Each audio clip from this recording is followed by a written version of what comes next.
Et si les lignées royales qui gouvernent le monde depuis des siècles n'étaient pas seulement des aristocraties humaines, mais les héritières d'un ancien pacte démoniaque? Nombreux sont ceux qui les voient comme des symboles de tradition, d'élégance et de continuité historique. Mais dans certains cercles ésotériques, ces noms de famille ne représentent pas la noblesse, mais une malédiction. Aujourd'hui, nous abordons l'un des sujets les plus tabous de l'occultisme, les 13 familles qui, selon les textes anciens, sont liées à des entités démoniaques, non par la croyance, mais par le sang.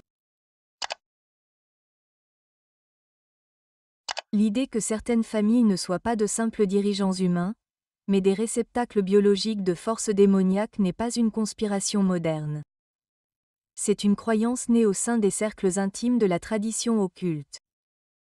Depuis la Renaissance, magiciens, mystiques et ordres secrets ont exploré un postulat fondamental: le sang peut lier non seulement spirituellement, mais aussi métaphysiquement. Certaines lignées possèdent des clés, des fréquences qui leur permettent de canaliser des forces au-delà du plan matériel. John Dee, le magicien qui conseilla la reine Élisabeth, prétendait communiquer avec des intelligences non humaines grâce à une langue angélique qu'il appelait l'Inkian. Mais beaucoup prévinrent qu'il ne s'agissait pas d'anges. C'étaient des trompeurs, de puissantes entités qui offraient le savoir à prix d'or. Non pas le savoir pour tous, mais celui d'une lignée. C'est là que le mythe commence. Non pas avec des démons apparaissant dans la fumée et le feu, mais avec des familles choisies pour emporter l'essence. Au XVIe et XVIIe siècle, des grimoires, livres de magie interdits, surgirent des ténèbres de l'Europe. Le grimoire du pape Honorius décrit des rituels où le praticien doit sacrifier une chèvre et utiliser son sang pour signer un contrat avec des entités infernales. Le Grand Grimoire, tout aussi redouté, parle du pacte de sang qui transfère le pouvoir non seulement aux sorciers, mais à ses descendants. L'idée était simple: le sang est porteur du lien. Dans ces textes, le sang n'est pas symbolique. C'est un sceau vivant, une encre biologique qui relie le corps à l'au-delà. Cette croyance a donné naissance à l'idée que certaines familles héritaient du pouvoir non pas des rois, mais des démons. Plus tard, les systèmes occultes ont approfondi ce mythe. Le clipote, miroir obscur de l'arbre de vie kabbalistique, a introduit une hiérarchie de sphères infernales, chacune gouvernée par une force démoniaque. Selon cette vision, tout comme le monde divin circule à travers des lignées sacrées, le monde infernal a besoin de vaisseaux, de conduits humains dont le sang résonne avec les ténèbres. Caïn, le premier tueur de la Bible, était souvent perçu dans les cercles occultistes non pas comme une âme maudite, mais comme le premier hybride, né de la chair humaine, mais touché par une force non humaine. C'est de lui que l'idée d'une lignée corrompue a pris forme, non pas comme une métaphore, mais comme la descendance littérale d'un pacte scellé aux temps primordiaux. Le livre d'Hénoch, banni de la plupart des canons religieux, parle des veilleurs, des anges déchus descendus sur terre et fécondés avec des femmes humaines. Leurs descendants, les Néphilim, étaient des géants d'une force et d'une cruauté surnaturelle, preuve que le sang humain pouvait être altéré par le contact avec le divin ou les damnés. Et bien que l'on ait dit que ces êtres avaient été anéantis par le déluge, leur sang aurait survécu, caché, dilué, en attente. Au fil du temps, cela a donné naissance à une théorie troublante selon laquelle certaines familles royales, célébrées en public pour leur élégance et leur lignée, seraient en réalité les gardiennes d'un pacte ancien. Derrière les couronnes et les cérémonies se cache une fonction plus ancienne: accueillir, maintenir et transmettre la présence d'entités non humaines. Ces lignées ne se contenteraient pas de régner. Elles auraient pour fonction de maintenir la porte ouverte afin que quelque chose de plus ancien, de plus sombre et de bien plus intelligent reste lié à notre monde. Aux yeux de l'occultisme, telle est la véritable nature de certaines dynasties. Elles ne sont pas des symboles de noblesse. Ce sont des autels vivants. C'est dans cet esprit que nous révélons aujourd'hui les 13 familles considérées comme les réceptacles terrestres du pouvoir infernal.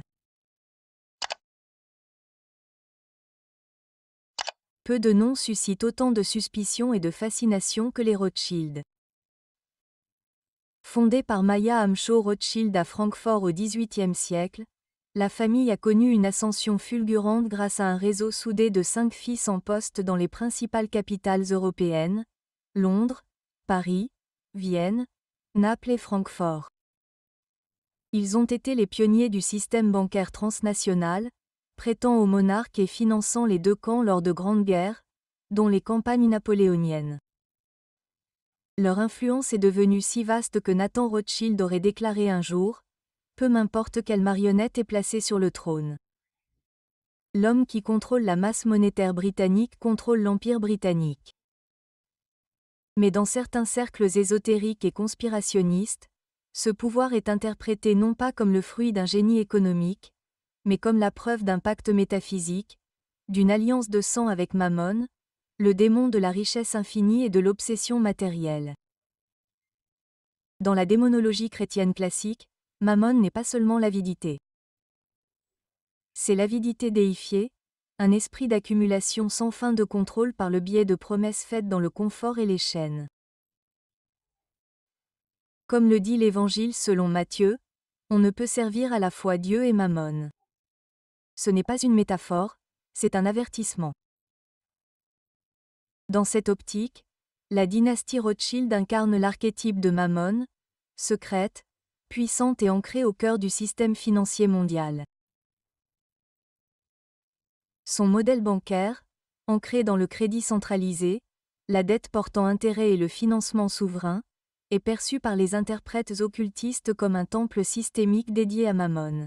Les théoriciens de l'occultisme évoquent l'année 1815, après la bataille de Waterloo, lorsque les agents de Rothschild furent les premiers à recevoir la nouvelle de la défaite de Napoléon. La légende raconte que Nathan aurait manipulé le marché boursier en vendant brièvement des consoles britanniques, provoquant la panique, pour ensuite les racheter toutes à une fraction du prix, doublant ainsi sa fortune du jour au lendemain. Pour l'esprit ésotérique, il ne s'agissait pas simplement de ruse. C'était une prédation ritualisée, la main visible de Mammon récompensant son acolyte. Même les théoriciens du complot moderne, comme Fritz Springmeier dans Bloodlines of the Illuminati, présentent les Rothschild comme l'une des 13 familles dirigeantes agissant comme les grands prêtres économiques d'un ordre occulte mondial. Les caricatures du XIXe siècle, initialement conçues comme de la propagande antisémite, représentaient souvent les patriarches Rothschild entourés de pièces de monnaie, de contrats et d'ombres démoniaques. Des images qui, bien que moralement répugnantes, sont interprétées dans le symbolisme occulte comme des vérités involontaires, cachées au grand jour. Le secret historique de la famille et ses mariages mixtes, se mariant au sein de sa propre lignée pour préserver son capital et son influence, alimente encore davantage le mythe. Selon cette interprétation, les Rothschild ne se sont pas contentés de servir Mammon. Ils sont devenus le vecteur par lequel il exerce sa domination, non par des épées ou des armées, mais par des registres, des prêts et des chaînes invisibles. Si les Rothschild représentent le pouvoir financier derrière le trône, la maison de Windsor est le trône. Des banquiers aux monarques, la toile démoniaque se poursuit et son fil conducteur nous mène directement à Bel, le démon de la domination sans loi. La maison de Windsor, anciennement la maison de Saxe-Coburg et Gotha, changea de nom en 1917 pendant la Première Guerre mondiale afin de dissimuler ses racines germaniques face à la montée du sentiment anti-allemand en Grande-Bretagne. Mais, selon l'interprétation ésotérique, ce changement de nom n'était pas seulement politique, il s'agissait d'un camouflage rituel, d'un voile sur les origines. Dans les systèmes occultes, les noms sont porteurs de pouvoir, et leur changement peut signifier le renouvellement d'un pacte ou la dissimulation de la véritable fonction d'une lignée. Les Windsor, assis à la tête des vestiges d'un empire mondial, font depuis longtemps l'objet de spéculations chuchotées. Leurs liens généalogiques étendus avec pratiquement toutes les maisons royales européennes, Leurs pratiques cérémonielles imprégnées de traditions anciennes, ainsi que leur froideur émotionnelle et leur détachement apparent du public, sont perçus par beaucoup comme des échos de Bel, un esprit non pas de chaos ou de violence, mais de souveraineté divorcée de toute moralité. Dans des textes classiques comme le Livre des Jubilés et le Testament des 12 patriarches, Bel est décrit comme l'inutile, roi de tous les fils de l'orgueil. Il ne tente pas par le désir, mais par une autonomie absolue. Il offre un règne sans jugement, un pouvoir sans conscience. Cela reflète l'archétype que certains voient dans la monarchie britannique, une institution qui perdure non pas en servant, mais en étant servie. Ces rituels, en particulier la cérémonie du couronnement, sont chargés de symboles ésotériques. L'huile d'onction, un droit de royauté divine remontant à l'ancien Israël, la pierre du scone ou pierre du destin, et le serment secret prêté derrière des paravents.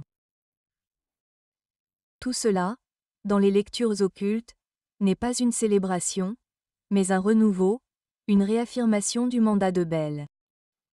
Régnez comme si vous étiez au-dessus des lois des hommes et des dieux. Même le lieu est symbolique. Dans la magie cérémonielle, Bel règne sur l'ouest, la direction du soleil couchant des fins d'empire en déclin. Et qu'est-ce que l'Empire britannique, sinon le coucher de soleil le plus emblématique de l'histoire moderne? Les critiques et les théoriciens du complot pointent souvent un schéma. Scandales étouffés, alliés protégés, vérité déformée sous des couches de protocole. La firme, nom donné à la famille royale en interne, n'est pas une famille au sens émotionnel du terme. C'est un mécanisme froid, implacable et autosuffisant. De ce point de vue, son allégeance n'est pas au peuple britannique ni à un quelconque créateur divin, mais au principe selon lequel le pouvoir se justifie lui-même. Et ce principe en démonologie porte un nom. Selon des traditions murmurées, Bel n'a besoin ni de temple, ni d'idole, ni d'autel. Son trône est là où réside une autorité sans contrôle. Et dans la maison de Windsor, couronnée, voilée et intouchable, sa présence n'est pas symbolisée, elle est intronisée. Si Mammon gouverne par l'or et Bel par l'autorité, alors Asmodeus règne par la tentation, non seulement de la chair, mais de la connaissance, de l'immortalité, de l'Empire lui-même. Et aucune famille n'incarne mieux cette séduction obscure que les Habsbourg. Pendant près de 7 siècles, la dynastie des Habsbourg a dominé le paysage politique européen. Elle a régné sur l'Autriche, l'Espagne, le Saint-Empire romain germanique et au-delà. Mais son héritage ne se mesure pas seulement en conquête et en couronne. Il est imprégné de luxure, de folie, d'alchimie et de désirs interdits. Pour l'ésotérisme, cette dynastie ne s'est pas contentée de régner. Elle a transgressé. Et le démon auquel elle est le plus souvent associée est Asmodeus, le démon suprême de la luxure, de la décadence et du savoir interdit. Dans le livre de Tobit, Asmodeus apparaît comme un esprit jaloux qui assassine chacun des maris d'une femme lors de sa nuit de noces. Dans la démonologie médiévale, il est décrit comme le corrupteur des rois, murmurant le péché à leurs oreilles, incitant à l'inceste, à la fornication et à la poursuite du pouvoir charnel. Aucun démon n'est plus associé à la perversion sexuelle, aux lignées bâtardes et aux plaisirs secrets. C'est pourquoi, dans la théorie ésotérique, il correspond parfaitement aux Habsbourg. Les Habsbourg étaient tristement célèbres pour leur consanguinité extrême, épousant souvent nièces, oncles et même cousins germains. Cela a entraîné des anomalies génétiques, dont la plus célèbre est la mâchoire des Habsbourg, un pronostic sévère qui a défiguré plusieurs générations. Mais pour les penseurs d'une secte, cette difformité est plus qu'une conséquence génétique. C'est une marque, un symbole physique de la corruption de la lignée, la signature d'Asmodeus imprimée dans la chair. Leur histoire sexuelle ne fait que renforcer ce lien. Charles Quint d'Espagne a engendré de nombreux enfants illégitimes.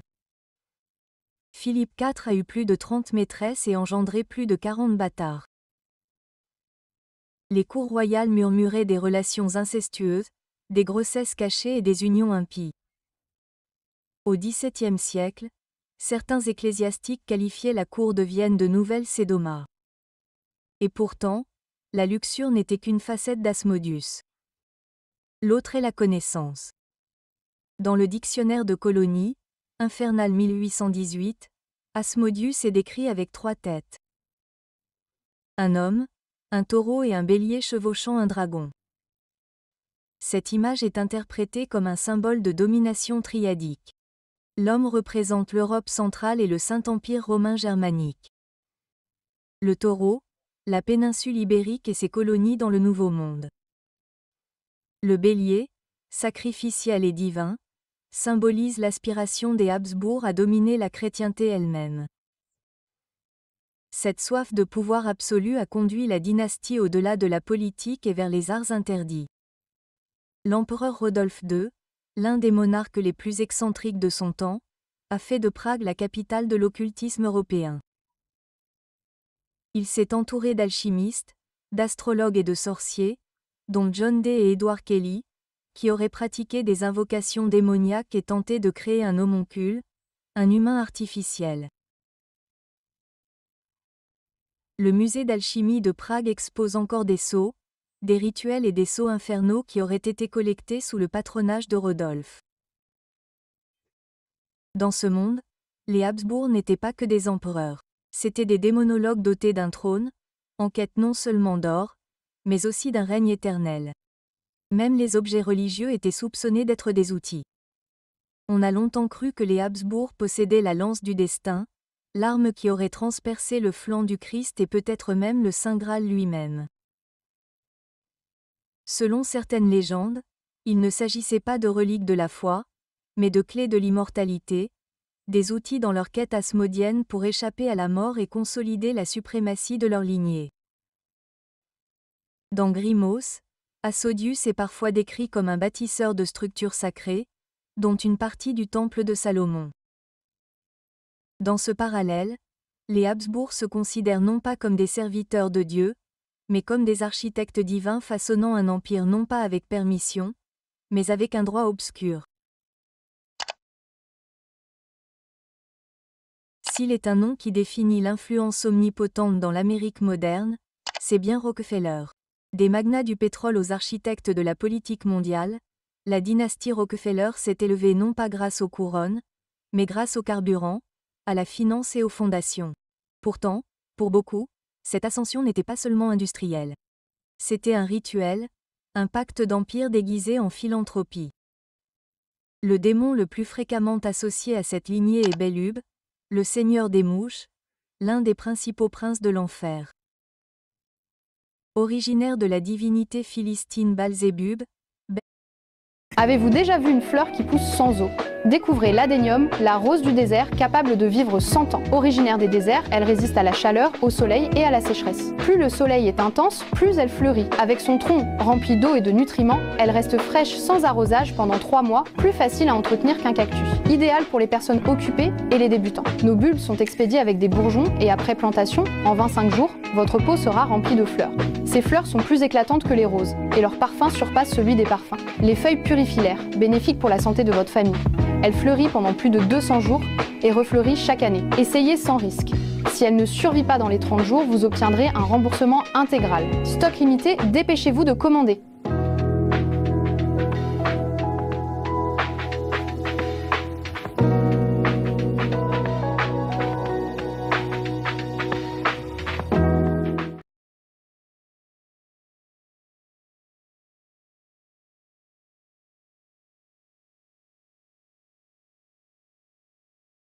Zébub, Belzébuth fut plus tard diabolisé dans les textes chrétiens comme le lieutenant de Satan. Il gouverne le goulag, la peste, la décadence et la corruption, mais sans recourir au chaos ni à la sauvagerie. Il dévore lentement, subtilement, systématiquement. Cette gloutonnerie s'accorde étrangement avec la façon dont le droit du complot interprète l'héritage Rockefeller. Leur empire a commencé avec le pétrole standard, qui, à son apogée, a absorbé ou anéanti presque tous ses concurrents. Pour l'esprit ésotérique, ce n'était pas du commerce. C'était de la consommation. Une fin sans fin. La fin de Belubab. Une force qui engloutit les marchés, les gouvernements et les idéologies comme des mouches autour d'un cadavre. Mais Belub est plus que de la gloutonnerie. Il est aussi le prince de l'idolâtrie. Et la famille Rockefeller, loin d'être de simples capitalistes, est depuis longtemps accusée de façonner les idéologies, et pas seulement les économies.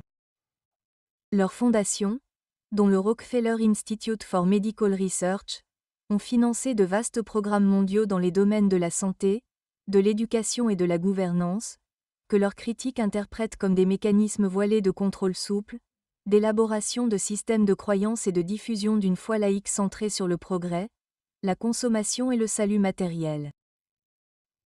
Dans la littérature conspirationniste, ces interventions sont qualifiées de sectaires, non pas au sens religieux du terme, mais dans le sens de la construction systémique d'un nouvel ordre moral, détaché du sacré et centré sur la productivité, la conformité et la richesse comme vertu. Plus inquiétant encore, Belob était considéré dans le folklore comme un dieu de la maladie et de la saleté. Et c'est là que surgissent des affirmations plus sombres. L'implication des Rockefeller dans des expériences médicales controversées, telles que les tristement célèbres études sur la syphilis au Guatemala, ou leur lien précoce avec les mouvements eugénistes aux États-Unis, sont perçus par certains comme la preuve que la maladie elle-même était devenue un outil de domination. Semer la maladie et tirer profit de son remède serait, dans le langage occulte, une forme perverse de sacrifice. Symboliquement, le lien s'approfondit. Dans la magie cérémonielle, Belob gouverne l'Orient, commandant 66 légions. Les Rockefeller, basés à New York, sur la côte est, ont pris le contrôle de Wall Street, des banques, des universités et des groupes de réflexion politique. Leur influence s'est étendue à des dizaines d'entreprises telles des légions sous leurs ordres. Et, architectes de la Réserve fédérale, ils sont devenus, au sens propre, les princes de l'ordre monétaire du monde moderne. Dans certaines interprétations ésotériques, Belob est identique à Baal, le rival cananéen de Yahvé, dont le culte impliquait des idoles de taureaux, le feu et le sang. Cette imagerie résonne dans les récits de conspiration entourant Kikui, le domaine des Rockefeller, où, selon leurs détracteurs, des messes noires et des droits païens étaient secrètement célébrés. Bien qu'aucune preuve ne confirme de tels rituels, le soutien de la famille à l'art moderne riche en symbolisme païen, sa promotion des idéologies transhumanistes et son financement du mondialisme post-religieux ont conduit beaucoup à les présenter comme les prêtres d'un monde nouveau, non pas de la foi, mais de la forme. Parmi les anciennes dynasties européennes, aucune n'est aussi enveloppée de mystères et de mythes que les Méravniens. Ils ont régné sur les Francs entre le 5e et le 8e siècle, mais leur héritage résonne bien au-delà des livres d'histoire. Dans le droit ésotérique, ils représentent non des rois, mais des réceptacles d'une essence plus ancienne, plus sombre, et non entièrement humaine. Le démon le plus souvent associé à leur lignée est Lilith, la première femme, la première rebelle et, dans une tradition cultuelle, la mère des démons. Selon la mystique juive, Lilith fut créée avant Ève. Elle refusa de se soumettre à Adam et s'enfuit dans la nuit, embrassant sa propre souveraineté et sa sexualité. Au fil du temps, elle devint l'incarnation du pouvoir féminin obscur, de la rébellion contre la divinité patriarcale, du savoir interdit, de l'infanticide et de la séduction. On dit qu'elle s'en prend aux enfants des autres tout en renforçant les siens. Pourquoi la lier aux Méavéniennes ? Premièrement, les femmes de cette dynastie n'étaient pas des reines ordinaires. Connues pour leur sang versé, non pour leur vertu, étaient Frédégonde et Brunehaut. Frédégonde fut accusée d'empoisonnement, de nécromancie et d'invocation des esprits des morts. Brunehaut, sa rivale, aurait négocié avec des forces démoniaques pour prolonger sa vie et protéger son trône. La cour méravinienne était marquée par des conflits fratricides, des meurtres rituels et des morts mystérieuses d'héritiers, faisant écho à la soif de sang de Lilith. Deuxièmement, le mythe d'origine de la dynastie est étrangement lié à la forme aquatique de Lilith. Une légende prétend que Méavec, le fondateur de la dynastie, naquit après que sa mère se soit baignée dans la mer et ait été fécondée par le Quinteur, une bête marine de nature infernale. Ce mythe reflète l'archétype de Lilith, une sirène obscure, un être des profondeurs qui donne naissance à une progéniture hybride, mi-humaine, mi-humaine. Plus tard, des parallèles folkloriques confirment cette hypothèse.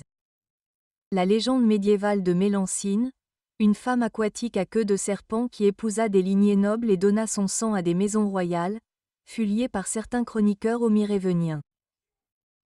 Dans une interprétation cultuelle, Mélancine est un masque pour Lilith, séduisante, puissante et maudite. Des auteurs occultistes comme Gérardide ont affirmé que les rois méréveniens possédaient des dons psychiques tels que la guérison par le toucher et la communion avec les esprits de la nature des traits interprétés non comme des miracles, mais comme des talents thaumaturgiques transmis par une lignée non humaine. Dans le mysticisme kabbalistique, Lilith est l'épouse de Samuel et sa progéniture, les Lilim, sont des parasites astraux qui résident dans l'ombre cliffote de la lune, la face cachée de la création divine. Ce lien devient plus que symbolique si l'on considère que les rois méraveniens n'étaient pas considérés comme des dirigeants politiques, mais comme des figures divines, reliques vivantes d'un pouvoir païen et primordial, que le christianisme cherchait à effacer. Leur chute ne fut pas due à la guerre, mais à l'absorption. Après des siècles de règne, le dernier roi méravingien fut détrôné par les Carolingiens, nobles christianisés fidèles au Vatican. Pour les ésotéristes, ce n'était pas un coup d'État. Il s'agissait d'un exorcisme, le bannissement de la lignée de Lilith du monde public, la forçant à se réfugier dans l'ombre où elle attend.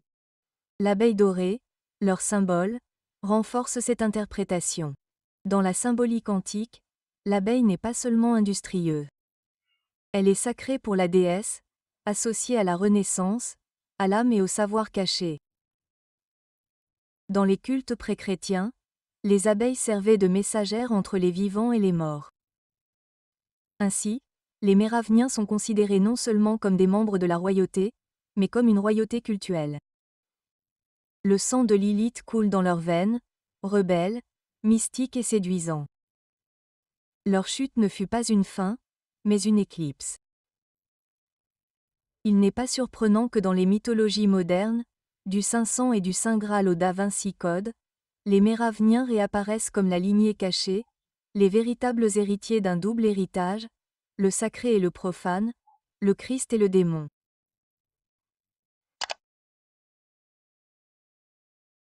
La chute des Romanov ne marqua pas seulement la fin d'une monarchie.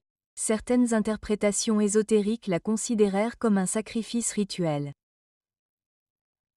Et le démon lié à cet événement est Moloch, l'ancienne divinité cananéenne associée au sacrifice des enfants par le feu. Dans le symbolisme cultuel, Moloch représente toute structure de pouvoir qui exige le sang innocent pour maintenir le contrôle. Selon cette logique, la dynastie des Romanov, qui a régné sur la Russie pendant des siècles, correspond étrangement à l'archétype. Tout au long de leur règne, des millions de jeunes Russes ont été envoyés mourir dans des guerres, la guerre de Crimée, la guerre russo-japonaise et la Première Guerre mondiale. D'un point de vue ésotérique, il ne s'agissait pas seulement de conflits géopolitiques.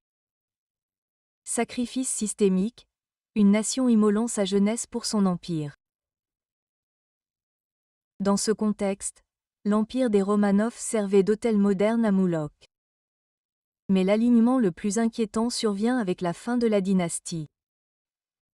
Le 17 juillet 1918, Nicolas II, son épouse Alexandra et leurs 5 enfants, dont Alexis, 13 ans, furent exécutés dans un sous-sol par des gardes boléviques.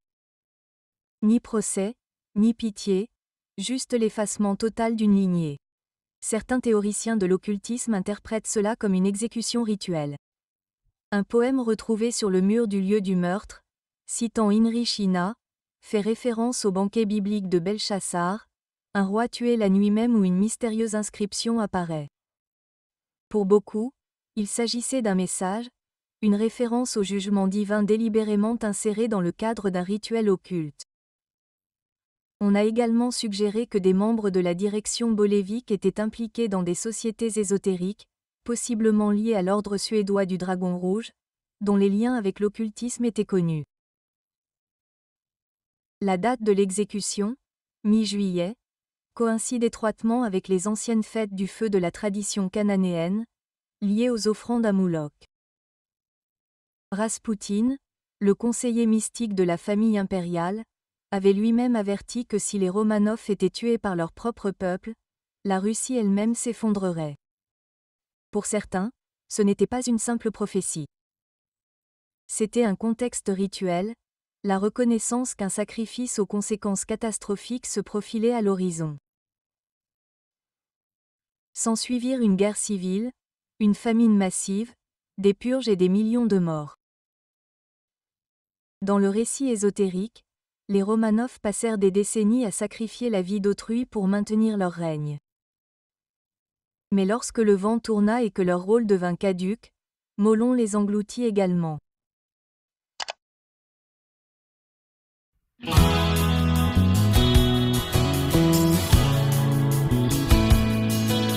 Les engloutit également. La famille Medici de Florence, banquier devenu pape et duc, fut l'architecte de la Renaissance. Sous leur patronage, l'art, la science et la philosophie prospérèrent. Ils apportèrent la lumière à l'Europe après des siècles d'obscurité. C'est précisément pourquoi, dans les récits occultes, ils sont associés non pas aux ténèbres en soi, mais à Lucifer, le porteur de lumière. Avant sa chute, Lucifer était le plus brillant des anges. Sa rébellion fit de lui un symbole de défiance, mais aussi d'intellect séparé de la divinité, une connaissance qui défie l'ordre divin. La famille Medici incarnait cette impulsion luciférienne visant à élever l'humanité par la raison humaine, la beauté esthétique et la sagesse interdite. Côme de Médicis finança Marcellio Ficin, qui traduisit le Corpus Hermeticum, ravivant ainsi les philosophies hermétiques et néoplatoniciennes. Ces idées, centrées sur la magie naturelle et l'esprit divin, furent adoptées à Florence, mais condamnées par certains clercs comme diaboliques au sein d'une tradition sectaire. Cela dépeint les Médicis non pas comme des satanistes au sens vulgaire du terme, mais comme des protecteurs lucifériens, ceux qui portèrent le flambeau des Lumières tout en défiant l'orthodoxie religieuse. Même le pape Léon X, né Jean de Médicis, est entouré de légendes. On le cite souvent, peut-être à tort, disant « Comme cette fable du Christ nous a été profitable ». Vrai ou faux, ce vers reflète la façon dont les critiques percevaient les Médicis comme un outil, tout en s'alignant en privé sur le pouvoir séculier et le savoir ésotérique. Une posture très luciférienne. Lucifer représente aussi l'orgueil et l'ambition. Et c'est là que les Médicis excellaient. Ils arrangeaient des mariages qui plaçaient leurs filles sur des trônes européens. Catherine de Médicis, en France, en était la plus tristement célèbre. Son règne fut marqué par des guerres, des empoisonnements et des manipulations politiques. Surnommée la Reine Noire, elle était accusée de sorcellerie, de nécromancie et de consultation d'astrologues comme Nostradamus. Elle aurait possédé un miroir magique créé par son magicien personnel Cosimo Ruggieri, grâce auquel elle pratiquait la coptramancie, la divination par le miroir. Ce symbole, la surface réfléchissante révélant des vérités cachées, s'accorde avec le rôle de Lucifer comme porteur de connaissances, même lorsqu'il mène à la ruine. Les armoiries de la famille Medici invitent également à l'interprétation occulte, 6 boules rouges sur un bouclier d'or. Certains y voient 6 planètes en orbite autour du Soleil, clin d'œil à la lumière céleste. D'autres proposent un 666 énigmatique ou les pommes du jardin des Hespérides gardées par un dragon. Une autre image luciférienne du savoir interdit. Sous Laurent le Magnifique, Florence devint un Éden de libre pensée et de beauté sensuelle. Mais pour les réformateurs puritains comme Savonarola, c'était une ville séduite par le diable. Savonarola fut finalement brûlé vif dans la Pazza de la Signoria, juste en face du palais Meducci. Pour certains, il s'agissait de la bataille symbolique entre le prédicateur déchu et les seigneurs lucifériens de Florence. En bref, les Méduches représentent l'archétype de Lucifer dans sa forme la plus pure de la Renaissance. Illuminateur de l'humanité, mais aussi dirigeant pragmatique dont l'héritage oscille entre inspiration divine et ambition dangereuse. Ils ont apporté la lumière, certes, mais à un prix. La maison des Draculi, souverain de Wakkia et créateur du tristement célèbre Vlad III, Dracula, est indissociable de l'image du dragon et, par une association cultuelle, de Léviathan, le monstrueux serpent de mer des abysses. Vlad II, père de Dracula, fut initié dans l'ordre du dragon, une société militaire chrétienne. En guise d'honneur, il reçut un médaillon orné d'un dragon ailé qu'il adopta comme emblème familial. Mais parmi les paysans locaux, ce symbole suscita la peur. Le dragon n'était pas considéré comme un emblème chrétien, mais comme une bête diabolique. Ils commencèrent à l'appeler Dral, signifiant le dragon ou le diable. Son fils Vlad III hérita du nom et du symbolisme. Dracula signifie littéralement fils de Dral ou fils du dragon. En termes démonologiques, cela pourrait facilement être interprété comme fils de Léviathan. Dans les lois bibliques et occultes, Léviathan est l'incarnation du chaos primordial, la force reptilienne de l'envie et le gardien des profondeurs interdites, un archétype parfait pour l'héritage sanglant des Draculi. Le règne brutal de Vlad III, marqué par des empalements massifs et des rituels sanglants, a contribué à sa transformation en une figure vampirique, un prédateur immortel aux yeux du folklore. Dans les interprétations ésotériques, les vampires sont souvent considérés comme des descendants de Léviathan ou des agents de Lilith, fonctionnant comme des prédateurs spirituels se nourrissant de la vie elle-même. Le lien avec l'eau est également pertinent. Léviathan est un démon de la mer et les légendes racontent que Vlad III jetait les corps de ses victimes dans l'Arge, qui aurait changé de cours sous le poids du sang. Dans les grimoires médiévaux, le Léviathan est également associé à l'hérésie, l'eau symbolisant une doctrine qui glisse entre les doigts. Le règne indépendant, souvent hérétique, de Vlad faisait écho à cette rébellion spirituelle. Après Vlad, de nombreux vides draculiens connurent des fins violentes ou mystérieuses. Wakkia elle-même subit une alternance d'inondations et de sécheresse, interprétée par la loi locale comme la terre maudite par l'héritage du dragon. Un poème régional dit « Là où Dracula tomba, la terre pleura du sang, et le fleuve le transporta jusqu'à la mer. » Un hommage inquiétant à l'empreinte cosmique d'une lignée d'années. Le Léviathan, tel que décrit dans la Bible satanique d'Anton Lévy, est l'un des 4 princes couronnés de l'enfer, régnant sur l'élément eau. Son nom est inscrit autour du pentagramme inversé dans l'iconographie satanique moderne, une image souvent associée à Dracula par son association avec les chauves-souris et les bêtes nocturnes. Certains théoriciens suggèrent même que l'ordre du dragon n'était pas seulement une institution chrétienne, mais un culte draconien déguisé, vénérant secrètement le dragon biblique, Satan ou Léviathan, sous couvert de défendre le royaume du Christ. Selon des théories généalogiques plus obscures, les Draculi sont liés aux descendants de Caïn, transmis par les Cathars ou les Templiers, formant une lignée spirituelle enracinée dans le chaos léviathanique. Même mort, les restes de Vlad Dracula n'ont jamais été retrouvés avec certitude. L'Église orthodoxe lui a longtemps refusé une sépulture chrétienne. Pour beaucoup, c'est symbolique. Il n'est pas mort en tant qu'homme parce qu'il n'en était pas un. Dans le cadre mythique, les Draculi se présentent comme les héritiers reptiliens du Léviathan, une lignée taillée dans le chaos, la terreur et le silence. Et comme leur protecteur démoniaque, ils demeurent dans les profondeurs collectives, jamais complètement morts, jamais complètement disparus. Peu de familles ont laissé une marque aussi durable sur l'histoire ecclésiastique et l'imaginaire populaire que les Borgius.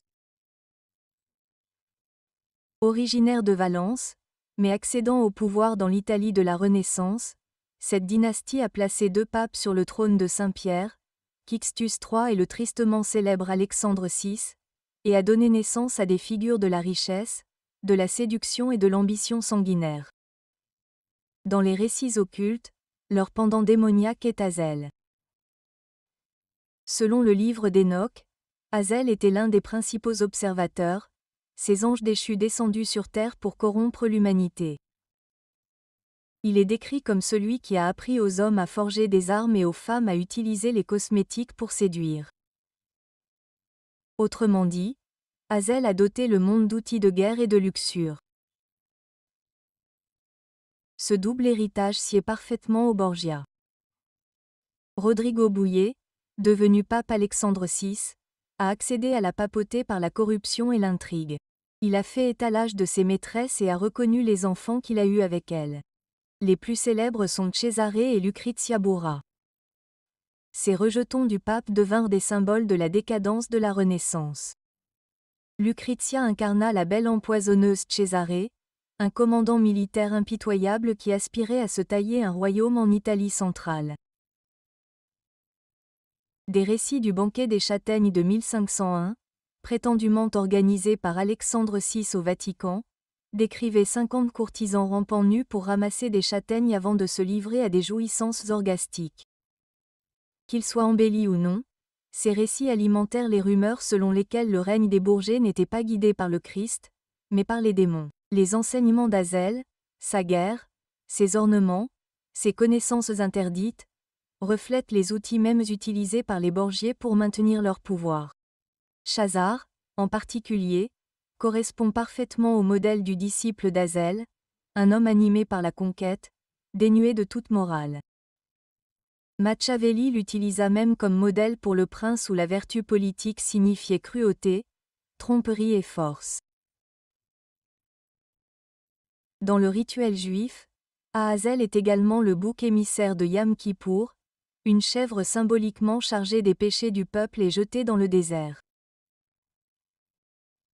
Cela prend une étrange résonance lorsqu'on considère la fin de l'ère Bouya. Rodrigo et Chiz auraient tenté d'empoisonner des cardinaux rivaux lors d'un dîner pour s'emparer de leurs richesses, mais auraient eux-mêmes bu par erreur la coupe empoisonnée.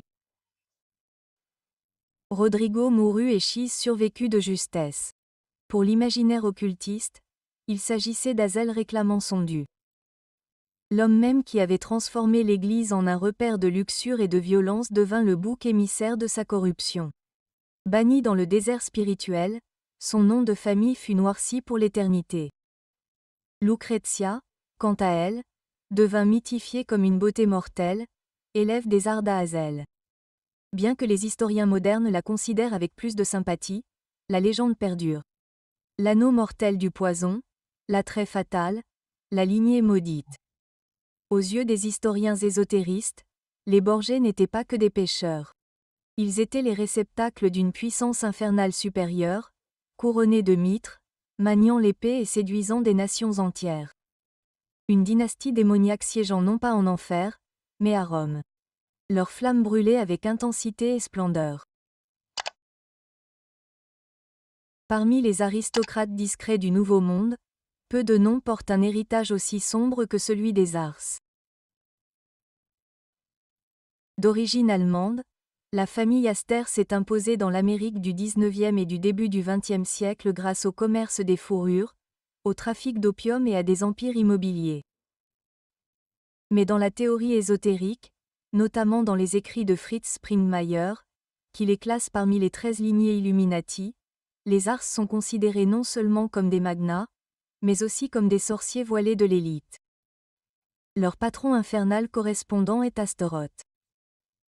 En démonologie, Astaroth est un grand-duc des enfers, représenté par un ange couronné chevauchant un dragon et tenant un serpent. Symbole de domination, de savoir interdit et de séduction par le conseil. Son nom dérive d'une déesse phénicienne, l'ancienne déesse de la guerre et de la fertilité, diabolisée plus tard dans des grimoires médiévaux, tels que la Pseudo-Monarchia Daemonum et l'Ars Goetia. Dans l'imaginaire occulte, les Ars reflétaient le rôle d'Astaroth, une lignée d'élite, régnant non pas par des trônes, mais par des actes, non par des épées, mais par des murmures. Dans l'Amérique de l'âge d'or, ils étaient connus comme les propriétaires terriens de New York, avec de vastes propriétés s'étendant sur Manhattan. Les 400 infâmes de Madame Astor définissaient la haute société. En coulisses, les conspirationnistes prétendaient que ces bals et ces soirées étaient des cérémonies secrètes où des danseurs masqués couvraient des rituels symboliques. Un personnage en particulier retient l'attention, John Jacob Astor. Bien que publiquement financier, inventeur et auteur de science-fiction, il aurait été impliqué dans les cercles spiritualistes du XIXe siècle, participant à des séances de spiritisme et s'adonnant à des philosophies ésotériques. Son roman, Un voyage dans d'autres mondes, 1894, explore la vie mystique sur Saturne et Jupiter, planètes aux profondes résonances occultes. Pour certains, ce n'était pas de la fiction, mais une initiation. Sa mort à bord du Titanic en 1912 n'a fait qu'approfondir le mythe. Selon certains théoriciens marginaux, A4 était opposé à la création de la réserve fédérale. La même année, la réserve fut créée.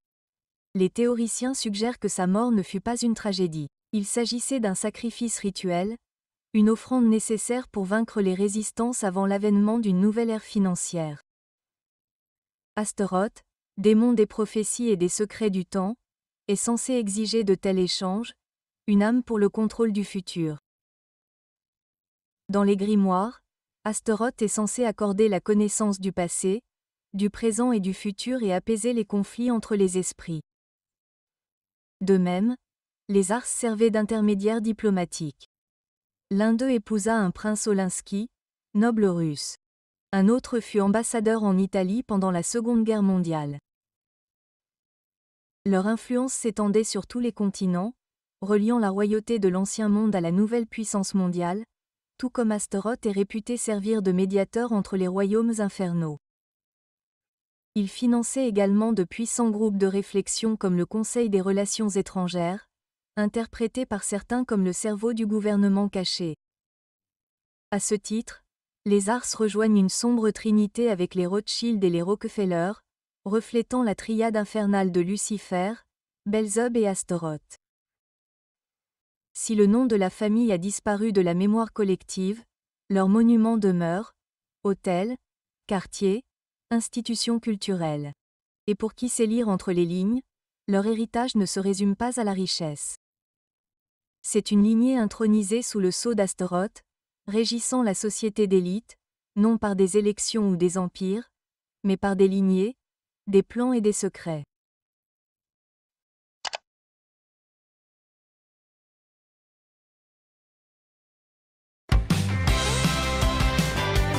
Je m'appelle Anna, j'ai 30 ans, je vis avec Rémi dans ce petit appartement.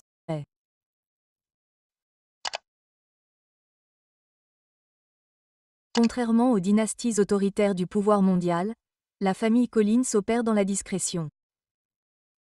Considérée comme l'une des lignées les plus secrètes et pourtant les plus influentes du monde occulte américain, les Collins sont décrits par des théoriciens comme Fritz Springmeier comme plus discrets et plus puissants que les Rockefeller.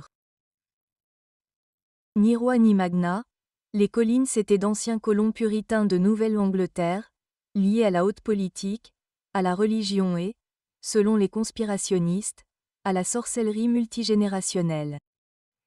Leur homologue infernal est Baal, l'ancien dieu sémitique, plus tard diabolisé en prince de l'enfer, associé au rituel du feu, à l'idolâtrie et aux orgies de fertilité. Baal représente le faux culte ancré dans les sociétés monothéistes.